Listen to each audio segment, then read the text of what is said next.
ओम नमः शिवाय। नमस्कार दोस्तों, आपके अपने चैनल प्योरिटी ऑफ लाइफ में मैं नीलम शुक्ला आपका बहुत बहुत स्वागत करती हूँ। दोस्तों, सावन के महीने में मंगला गौरी व्रत करने का विधान माना गया है। शास्त्रों में कहा गया है कि मंगला गौरी का व्रत धारण करने से सभी प्रकार की कामनाएं पूर्ण होती है। विशेषकर सुहागिन महिलाएं और कुंवारी कन्याएं इस व्रत को धारण करती हैं। सुहागिन महिलाएं मंगला गौरी का व्रत धारण करती हैं अखंड सौभाग्य की कामना से, पति की आयु लंबी हो, पति पत्नी में प्रेम हमेशा बना रहे, दाम्पत्य जीवन सुखमय हो, इस कामना से और संतान प्राप्ति की कामना से भी मंगला गौरी का व्रत धारण किया जाता है। और मंगला गौरी का व्रत कुंवारी कन्याएं भी धारण करती हैं। मनचाहे जीवन साथी की कामना से या शीघ्र विवाह की कामना से ये व्रत आप अगर करते हैं तो निश्चित ही विवाह में आ रही बाधाएं दूर होती हैं और आगे चलकर आपका वैवाहिक जीवन भी सुखमय होता है। मंगला गौरी का व्रत धारण करने से मांगलिक दोषों से भी मुक्ति मिलती है। तो बहुत ही श्रेष्ठ माना गया है मंगला गौरी का व्रत और सावन के महीने में ही ये व्रत प्रारंभ किया जाता है। तो आज की वीडियो में मैं आपसे शेयर करने वाली हूँ मंगला गौरी व्रत के नियम और पूजा विधि के बारे में, किस प्रकार से हमें माँ मंगला गौरी की पूजा आराधना करनी चाहिए, मंगला गौरी व्रत के नियम क्या होते हैं, पूजा विधि क्या होती है और आज हमें कौन से विशेष उपाय करने चाहिए जिससे कि मंगला गौरी व्रत का संपूर्ण फल हमें प्राप्त हो और जिस भी कामना से माँ मंगला गौरी का आप व्रत कर रहे हैं वो आपकी मनोकामना पूर्ण हो। इसके लिए आज विशेष क्या करना चाहिए और मंगला गौरी के व्रत में क्या खाना चाहिए, क्या नहीं खाना चाहिए, व्रत कब खोलना चाहिए, व्रत कथा की पुस्तक कब पढ़नी चाहिए, माँ को भोग क्या अर्पित करना चाहिए, किन मंत्रों का जप करना चाहिए, मतलब माँ मंगला गौरी व्रत से संबंधित और पूजा विधि से संबंधित संपूर्ण जानकारी आपको आज की वीडियो में मैं शेयर करने वाली हूँ। तो वीडियो को पूरा ज़रूर देखिए और अगर आपको आज की वीडियो अच्छी लगे तो लाइक भी ज़रूर कीजिए, शेयर भी ज़रूर कीजिए फैमिली फ्रेंड्स के साथ। और चैनल पर पहली बार आए हैं, अगर अभी तक आपने चैनल को सब्सक्राइब नहीं किया है तो आज की वीडियो अगर आपको अच्छी लगे तो चैनल को सब्सक्राइब ज़रूर कर लीजिए और बेल बटन को भी प्रेस कर लीजिए। तो इससे ये होगा कि इस चैनल पर जो नई वीडियो अपलोड होंगी उनकी नोटिफिकेशन आपको सही समय पर प्राप्त होगी। दोस्तों, बात करें मंगला गौरी व्रत की तो सावन के महीने में जो पहला मंगलवार हमें प्राप्त हो रहा है 19 जुलाई को प्राप्त हो रहा है। दूसरा मंगला गौरी का व्रत होगा 26 जुलाई को, तीसरा मंगला गौरी व्रत होगा 2 अगस्त को और सावन का चौथा और अंतिम मंगलवार का व्रत होगा 9 अगस्त को। तो इस बार सावन में हमें 4 मंगला गौरी व्रत प्राप्त हो रहे हैं और सावन का पहला मंगला गौरी व्रत बहुत ही श्रेष्ठ, बहुत ही शुभ मुहूर्त में हमें प्राप्त हो रहा है।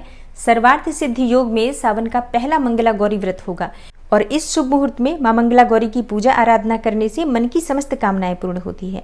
तो जो भक्त मंगला गौरी का व्रत करते हैं उन्हें तो माँ मंगला गौरी की पूजा करनी ही चाहिए, लेकिन जो भक्त व्रत नहीं कर पाते हैं किसी भी कारणवश उन्हें भी आज माँ मंगला गौरी की पूजा जरूर करनी चाहिए, क्योंकि माँ मंगला गौरी की पूजा करने मात्र से ही मन की इच्छाएं पूर्ण हो जाती हैं। तो अब जानते हैं कि माँ मंगला गौरी की पूजा हमें किस प्रकार से करनी चाहिए।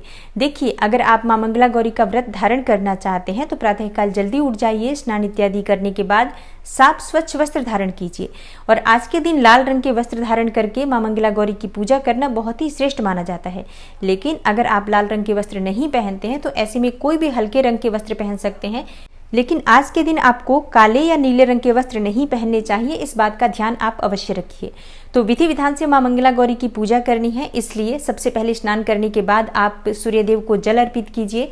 उसके बाद अपने घर के मंदिर में आप माँ मंगला गौरी की पूजा कर सकते हैं और आप चाहें तो अलग से चौकी लगाकर भी माँ मंगला गौरी की पूजा कर सकते हैं। तो पूरी तरह से आपके ऊपर निर्भर करता है, आप चाहें तो अलग से चौकी लगाएं या फिर घर के मंदिर में ही जहाँ पर आपने माँ मंगला गौरी की मूर्ति या प्रतिमा रखी है, या फिर अगर आपके पास माँ मंगला गौरी की मूर्ति या प्रतिमा नहीं है तो भगवान भोलेनाथ और माता पार्वती की संयुक्त रूप से पूजा आराधना कर सकते हैं। तो सर्वप्रथम आपको माँ मंगला गौरी के सामने शुद्ध घी का दीपक प्रज्वलित करना है, एक कलश की स्थापना कर लीजिए और उसके बाद आप विधि विधान से माँ मंगला गौरी की पूजा कीजिए, जैसे कि धूप, दीप, नैवेद्य, अक्षत, भोग, ये सभी वस्तुएं माँ को अर्पित कीजिए। और अगर आप व्रत धारण करना चाहते हैं तो अपने दाहिने हाथ में अक्षत, जल और पुष्प लेकर व्रत का संकल्प ले लीजिए कि आज आप माँ मंगला गौरी का व्रत कर रहे हैं। कितनी संख्या में आप व्रत कर रहे हैं उसका भी संकल्प लीजिए, क्योंकि बहुत से भक्त मंगला गौरी का व्रत 16 की संख्या में करते हैं और कई भक्त सिर्फ सावन में पड़ने वाले मंगला गौरी के व्रत ही करते हैं और कई भक्त ऐसे भी होते हैं जो पूरे वर्ष मंगला गौरी का व्रत करते हैं। तो आप किस प्रकार से ये व्रत करना चाहते हैं, कितनी संख्या में करना चाहते हैं, उसका संकल्प आप माँ मंगला गौरी के सामने लीजिए। जिस भी मनोकामना से आप ये व्रत कर रहे हैं अपनी मनोकामना माता पार्वती के सामने या माँ मंगला गौरी के सामने कहिए और माँ से प्रार्थना कीजिए कि बहुत ही शीघ्र उनकी कृपा से आपकी मनोकामना पूर्ण हो। व्रत में, पूजा पाठ में किसी भी प्रकार की भूल चूक हो जाती है तो उसके लिए क्षमा प्रार्थना कर लीजिए। तो दिन में आप व्रत रहेंगे, फलाहार के द्वारा आप ये व्रत कर सकते हैं। और शाम के समय माँ मंगला गौरी की विशेष रूप से पूजा आराधना की जाती है। तो शाम को प्रदोष काल से पहले आप स्नान इत्यादि कर लीजिए और साफ स्वच्छ वस्त्र धारण करके माँ मंगला गौरी की पूजा कीजिए। जैसे कि आप चाहें तो मंदिर जाकर भी पूजा कर सकते हैं, और अगर मंदिर जाना संभव न हो तो आप अपने घर में भी पूजा कर सकते हैं। पूजा की विधि हर जगह वही होगी, माँ को धूप दीप नैवेद्य पुष्प अर्पित करना है। लेकिन माँ मंगला गौरी के व्रत में षोडशोपचार विधि से माँ मंगला गौरी की पूजा की जाती है। जैसे कि 16 प्रकार के फल माँ को अर्पित किए जाते हैं, 16 प्रकार के पुष्प माँ को अर्पित किए जाते हैं। मतलब जो भी सामग्री आप माँ को अर्पित करते हैं 16 की संख्या में अर्पित करते हैं। 16 बाती वाला दीपक माँ के सामने प्रज्वलित करके और माँ को 16 सुहाग की सामग्री अर्पित की जाती है। इस प्रकार से विधि विधान से माँ मंगला गौरी की पूजा आराधना की जाती है। लेकिन अगर आपके पास इतनी वस्तुएं ना उपलब्ध हो तो आपके पास जो भी सामग्री उपलब्ध हो, आप अपनी उपलब्धता के अनुसार, सामर्थ्य के अनुसार कोई भी वस्तु माँ को अर्पित करके और पूजा आराधना कर सकते हैं। दोस्तों, माँ मंगला गौरी के व्रत में लाल पुष्प माँ को अवश्य अर्पित करना चाहिए। गुड़हल के पुष्प या गुलाब के पुष्प जो भी आपके पास उपलब्ध हो, माँ मंगला गौरी को अर्पित कीजिए। इससे जीवन में सुख समृद्धि आती है और मन वांछित फल की प्राप्ति होती है। अब बात करते हैं कि माँ को भोग किस चीज़ का लगाना चाहिए। देखिए, माँ मंगला गौरी को आप गुड़ का भोग अर्पित कर सकते हैं या गुड़ से बनी हुई मिठाई का भोग भी अर्पित कर सकते हैं। फलों का भोग अर्पित कर सकते हैं। सफ़ेद मिठाई जो कि दूध से बनी हुई मिठाइयाँ होती हैं, आप उनको भी अर्पित कर सकते हैं। तो जिस भी प्रकार से संभव हो और जो भी आपके पास उपलब्ध हो, माँ मंगला गौरी को अर्पित करके विधि विधान से उनकी पूजा आराधना करें। और अब प्रश्न आता है कि हमें व्रत कब खोलना चाहिए। देखिए, माँ मंगला गौरी के व्रत में दिन भर आपको व्रत रहना होता है। फलाहार के द्वारा आप व्रत कर सकते हैं। कोई भी फल आप खा सकते हैं, जूस ले सकते हैं, चाय ले सकते हैं, दूध ले सकते हैं। और शाम के समय पूजा करने के बाद जब आपकी पूजा पूर्ण हो जाती है तो उसके बाद आप कोई भी मीठा अन्न खाकर व्रत खोल सकते हैं। और कई भक्तों का प्रश्न होता है कि क्या मंगला गौरी के व्रत में हम नमक खा सकते हैं। देखिए, मंगला गौरी के व्रत में मीठा खाकर ही व्रत खोला जाता है, नमक का सेवन नहीं करना चाहिए। दोस्तों, माँ मंगला गौरी का व्रत करने से मन चाही कामना पूर्ण होती है। और आज के दिन माँ मंगला गौरी के सामने अगर आप 16 बातियों वाला दीपक प्रज्वलित करते हैं तो जिस भी कामना से आप माँ के सामने ये दीपक प्रज्वलित करते हैं, अपने मन की कामना करते हुए अगर करते हैं तो निश्चित ही वो मनोकामना पूर्ण होती है। और 16 बातियों वाला दीपक प्रज्वलित करने के लिए आपको एक मिट्टी का दीपक लेना चाहिए या फिर आप कोई भी धातु का दीपक ले सकते हैं।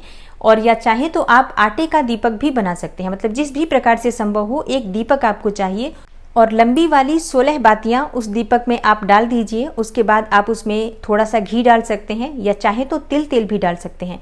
मतलब जो भी आपके पास उपलब्ध हो, शुद्ध घी या तेल, आप उस चीज़ का प्रयोग कर सकते हैं दीपक प्रज्वलित करने के लिए। और शाम के समय जब आप पूजा आराधना करते हैं, उसी समय आपको 16 बातियों वाला दीपक माँ के सामने प्रज्वलित करना है और माँ से अपनी मनोकामना कहते हुए प्रार्थना कीजिए। शीघ्र ही आपकी मनोकामना पूर्ण होती है। और आप चाहें तो हर मंगला गौरी व्रत के दिन इसी प्रकार से माँ मंगला गौरी के सामने 16 बातियों वाला दीपक प्रज्वलित करके अपनी मन की कामना कह सकते हैं। दोस्तों, आज की वीडियो में मंगला गौरी व्रत से संबंधित संपूर्ण जानकारी मैंने आपसे शेयर की है। आशा करती हूँ आपको पसंद आई होगी। तो अगर आपको आज की वीडियो अच्छी लगी हो, थोड़ी सी भी आपके लिए हेल्पफुल हो, तो वीडियो को लाइक ज़रूर कीजिए और शेयर भी ज़रूर कीजिए फैमिली फ्रेंड्स के साथ। चैनल पर पहली बार आए हैं, अगर अभी तक आपने चैनल को सब्सक्राइब नहीं किया है तो आज की वीडियो अगर आपको अच्छी लगे तो चैनल को सब्सक्राइब जरूर कर लीजिए और बेल बटन को भी प्रेस कर लीजिए। तो इससे ये होगा कि इस चैनल पर जो नई वीडियो अपलोड होंगी उनकी नोटिफिकेशन आपको सही समय पर प्राप्त होगी। मैं मिलती हूँ आपसे अगली वीडियो में, तब तक के लिए नमस्कार।